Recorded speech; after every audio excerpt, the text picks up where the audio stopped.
Hey, what's going on? Sir Blackson97 here, back with another casual deck profile. Today we're reviewing the highly acclaimed and requested Cyberse Link Swarm deck that I've been using in remote duels. A lot of people have been asking to see the full deck now that I finally have it assembled. So without further ado, let's jump into probably one of my favorite decks of all time, the Cyberse Link Swarm. Using quite a few code talkers as well, just as like a in-house engine, but you can pretty much, what's cool about Cyberse is you can go about it a lot of ways just because there's always new support printed. Since it's just a generic type, there are a couple of archetypes like your Salomon Grades, your Mathmax, but if you just want to stay like more closely to the cards Playmaker is used in the YuGiOh VRAINS anime, you'll get quite a bit of mileage out of that as well. So without further ado, let's jump right in, starting with YuGiOh with our extra deck. YuGiOh is a really nice card. You can use a lot of the tokens that get generated from Cyberse cards just to make it. Dotscaper is really good. Just summon Dotscaper, go into YuGiOh, Dotscaper's effect comes back, and then you can also tribute level 1 monsters to get YuGiOh back, so it does have a lot of field presence and can come in handy. Next up we have Link Disciple for the tokens that are a little bit higher than level 1, or just anytime I brick and I just need to get rid of cards off the field. Link Disciple kind of helps clear up the field and get a little bit of draw power in on its own. Next up we have Code Talker Base. This does trigger cards like Cyanide Codec and a lot of the code, like Code Generator, Microcoder, a lot of the hand traps that use for Link Summon. They'll all function with Code Talkers, including the one that's just simply Code Talker. Really nice Link too as well, just in case you need to use it in a pinch. And since we're on the topic of co-linking, we also have Security Dragon, really nice card. Once while it's co-linked, just bounce a card back to the hand. It has to be a monster your opponent controls though, so you can't do any self-bouncing on your own and create shenanigans that way, but it does come in handy every now and then. Next up we have a full playset of Splash Mage. Really great card, any two Cyberse make it. Grab a Cyberse from Graveyard, negates effects, but this way you're able to really link climb up into your 4s and link 3s, and just continue your plays going. So it's a very much needed card that you can run at 3. Next up we have 2 copies of IP Masquerena. A lot of people use 1, but I feel that 2 can be a little bit more consistent and can help with making a lot more impenetrable boss monsters. Pretty much you can use it during your opponent's main phase as a quick effect if you want to like dodge out a Raigeki or a Lightning Storm or some sort of field removal. But you can also use it during your turn as well, as long as any card that uses IP as material can't be destroyed as card effects. So it definitely helps the next link monster that it links into and definitely benefits your further plays. Next up we have Xcode Talker. Nice way to block out some of your opponent's main monster zones, but when it doesn't need to be co-linked. What's cool about Xcode Talker is any monsters that it's linked to can't be destroyed by card effects. And it also gives them an additional 500 attack. So if you do co-link, it just kind of enhances and strengthens your boards, but it also just protects in general. So it's a really nice generic card. Next up we have Power Code Talker. There's a little combo we'll get into later, but having 3 monsters as material is a bit rough, but a lot of the cards we have in the deck can kind of alleviate that and help extend more of its plays. But it's a nice little once per turn negating effects until the end of the turn for a monster. And then also during damage calculation, tribute a monster it points to, double its attack, so you can go into plus 4k just on a monster. Really nice way to get rid of problematic boss monsters on the field. Next up we have 2 copies of Transcode Talker. This one in Splash Mage you can vary on which of your ratios to do. What I recommend is if you're running 3 Transcode, run 2 Splash Mage, and obviously vice versa, just so Transcode Talker kind of works like Splash Mage. It gets back your link monsters and then puts it right next to its arrows.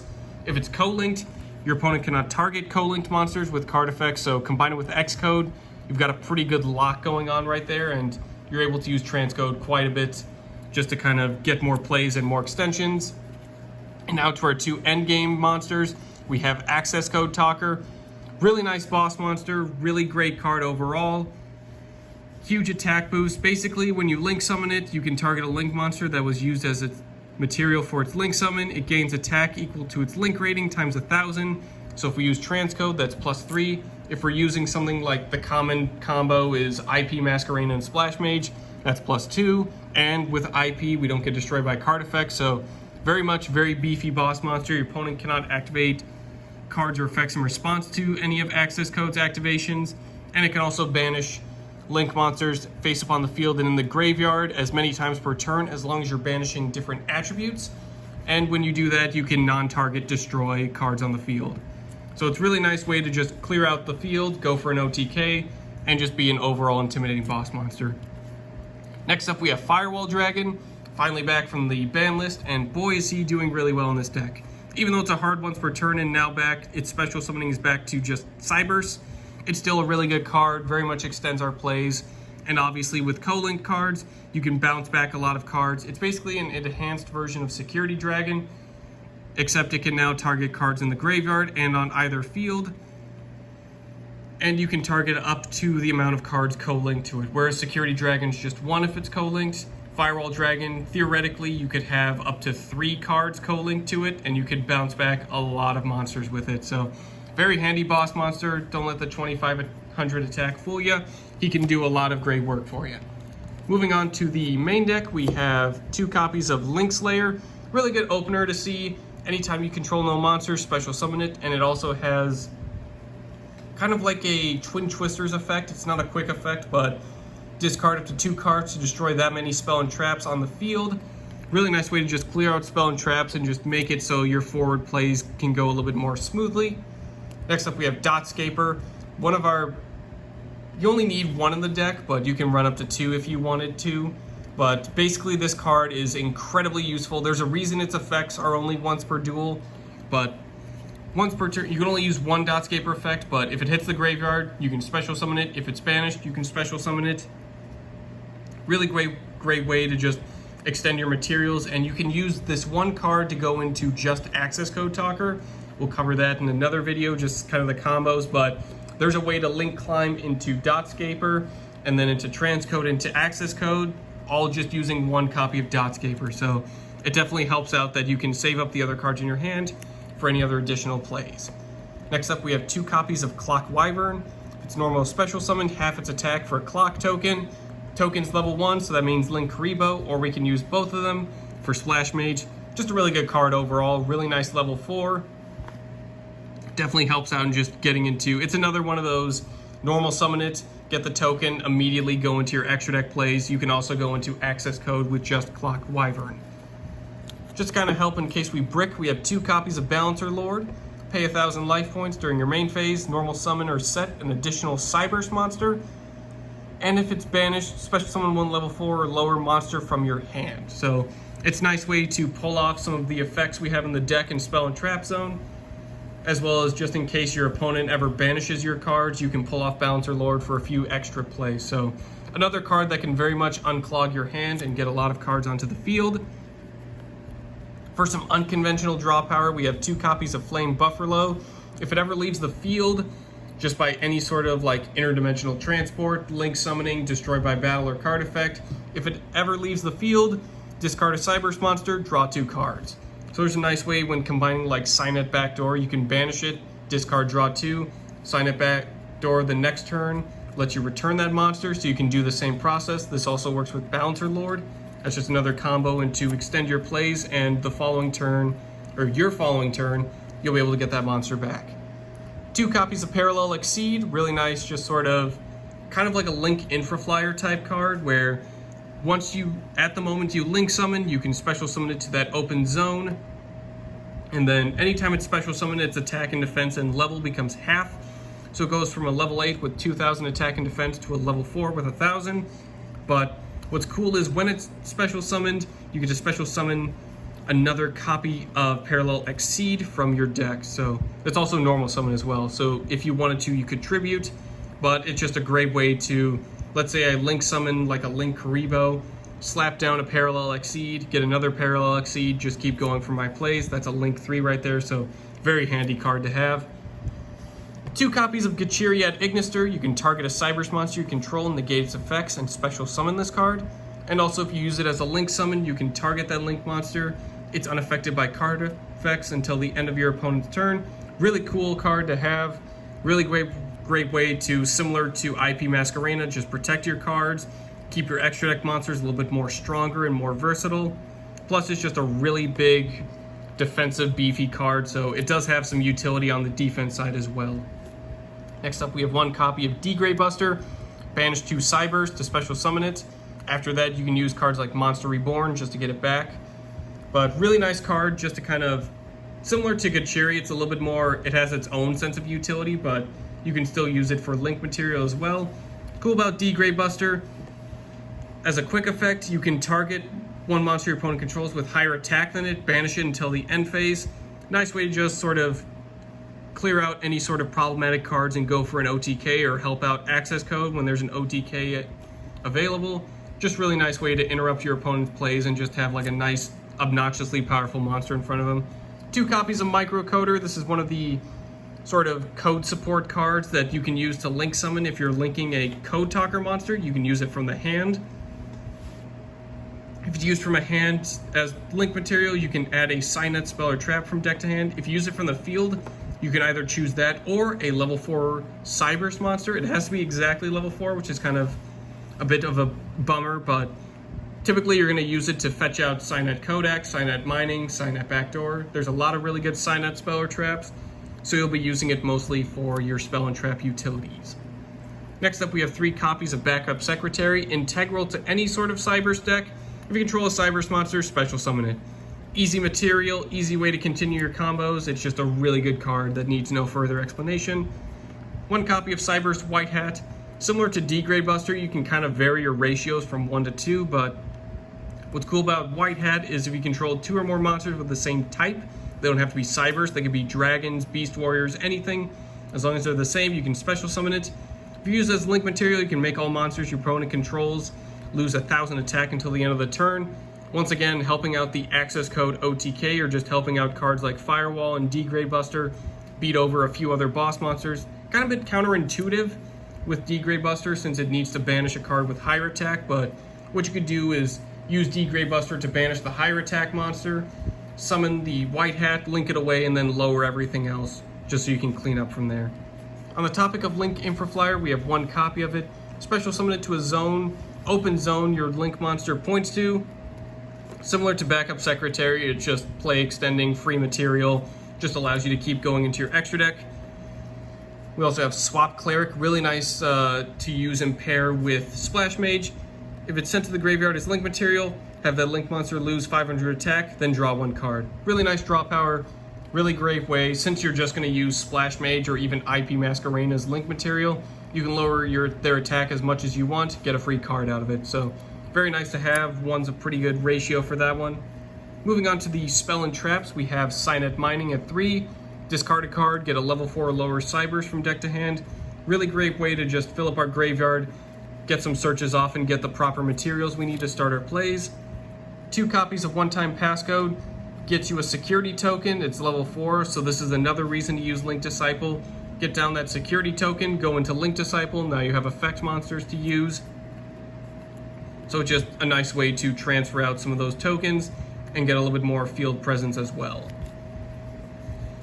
2 copies of Signet Codec. Anytime a Code Talker monster's special summon from the extra deck, you can target it, add a monster with the same attribute from deck to hand. Pretty much like Access Code Talker, you can use this effect as many times as long as in the same turn you're using different attributes.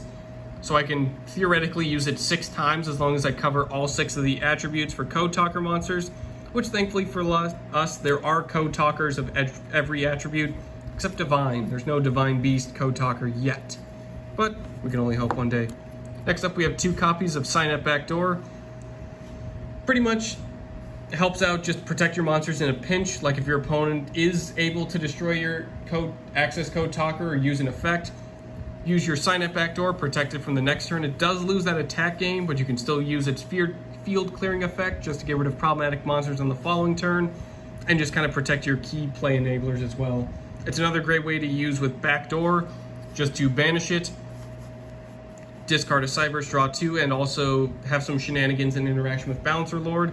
What's cool about Backdoor is it doesn't permanently banish it. It returns it to the field in attack position on your following turn. So just a temporary band-aid to protect your cards and extend your plays, and the following turn you get your material back. 2 copies of Pot of Prosperity. Banish 3 or 6 cards of your choice from your extra deck face down, and then also it halves the damage your opponent takes, but you get to excavate the number of cards you banished, add 1 card to your hand, put the rest on the bottom of your deck, It is worth it at times just to do half damage. We'll be doing a lot anyway, so OTKs aren't impossible, even with half damage from Pot of Prosperity, but if you really do need to get that extra material in or just get that extra search off to unbrick your hand, Pot of Prosperity is a really good card. It is very pricey though, as we haven't had a reprint, so Pot of Desires is another alternative, or Pot of Extravagance if you want to take the risk or gamble on that, as Pot of Extravagance randomly vanishes as opposed to the choosing. Next up, we have one copy of Raigeki and one copy of Harpy's Feather Duster. Just nice field clearing, Harpy for spell and trap, Raigeki for monsters. Anytime you just want to clear the field, just make sure your OTKs go off a little bit more safely. Those are the cards to use. We got Called by the Grave. Just anytime your opponent uses like a hand trap or a problematic monster, Called by the Grave, make sure they don't extend their plays or stop yours. Just make sure that you can protect yourself and move forward. On the topic of protection, we also have Salesman. Really nice card, as this deck is very weak to cards like Nibiru, Effect Veiler, Ghost Ogre, Ash Blossom. Anytime your plays get interrupted, that might be the end of your combo and the end of your turn. So Salesman protects you. Pretty much how Salesman works is until the rest of the turn after you declare a card name, your opponent cannot activate it. The restriction to you though is you cannot activate that card name for the rest of the duel. So just note that you could still run cards like Nibiru, Ash Blossom, Effect Veiler, you just can't use their effects if you call them with Salesman. So that is something to take into consideration if you do want to use it. And finally, very interesting tech card, we got Scapegoat. So what's interesting is there's a couple cards in our extra deck that don't have specification on materials. That would be Firewall Dragon and Power Code Talker. They just state monsters. They don't state Cyberse or effect monsters. They just need monsters. So during your opponent's end phase, as you cannot special summon or normal summon, but you can normal set the turn you activate it. So obviously we can't normal set a link monster. So during your opponent's end phase, flip over your Scapegoat, get all your tokens, go to your turn. You can use those tokens because a new turn is passed technically. So what you could do is use 3 of them for the power code and use the 4th for its tribute from its arrow to double its attack. You can use all 4 to go into a Firewall Dragon. You could also use it for IP Masquerena and Security Dragon, as those do not get specific. The only thing is IP demands that you use non-link monsters. So 2 tokens get you an IP, 2 more tokens get you a Security Dragon. That's an instant access code talker just by Scapegoat. Or you can just jump right into Firewall Dragon. So really nice utility through that card. Really great card to have overall. It is back from 3 in the TCG ban list. So you're able to run 3 if you wanted. That's 12 tokens. Obviously spread out through multiple turns, but you could still just set out multiple tokens, link them all away, get yourself a really nice monster out of it. So very handy card to have, But overall, this is a really nice deck profile, very casual. Obviously, if you want to incorporate a few more hand traps, you can make it a bit more competitive. The Adventure Engine as well definitely helps your competitive edge, but if you just want to go pure Cyberse and purely casual, this is a pretty good deck to have. It's very fun, a little bit pricey with cards like Access Code Talker and Pot of Prosperity, but there are a few cheaper alternatives you can invest in. And obviously, if you haven't used cards like Splash Mage and Transcode Talker, you may not be locked into Cyberse, so you can do stuff like Boral Sword or Boral Low Dragon, so you at least have a bit more versatility on your end of the field. But just kind of go through some Cyberse extra deck monsters, pick the ones you like if you want to go pure Cyberse, and you can go through a pretty sizable deck list that's a little bit budget friendly. But thank you all for watching. Very excited to finally have profiled this. This is one of my favorite decks, and I will see you guys next time for some Formula Athletes and Dream Mirrors.